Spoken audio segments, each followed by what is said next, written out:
Pabili? Pabili? Ateng, pabili ako. Pabili ako ng soft drinks. Pabili ako, ano ba yan? Parang walang naririnig. Bingi ba to? Hindi ako bingi, maghintay ka dyan, naglalaro ako ng ML. Di dapat pala sinara mo na lang itong tindahan nyo kung ganyan din lang.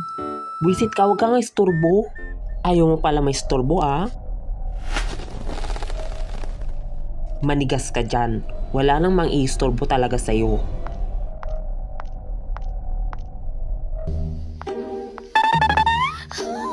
Tao po.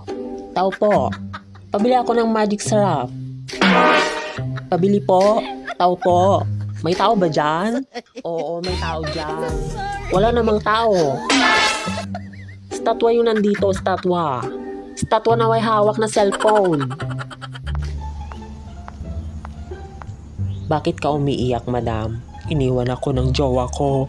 O ngayon, kinuha niya ang pera ko. Tapos, wala na, pulubin na ako.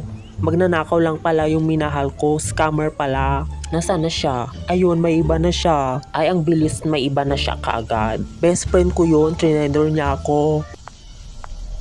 At sino naman ito? Ako ay nakaranas rin ng pagtataksil ng aking kaibigan. Kaya hindi ko na mahayaang may masaktan pang muli. Chip ang babaeng yun. Pero best friend mo daw siya. Hindi na ngayon, ew.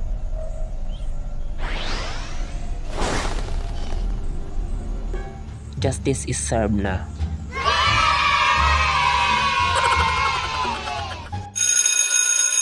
I want you to meet your new classmate, Medusa. You're so freaky. Look at your face. I just can't imagine.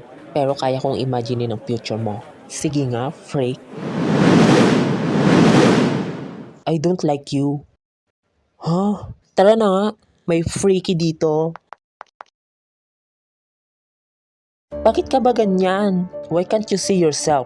I don't like you. Nanglalait ka ng ibang tao. Masama ang ugali mo.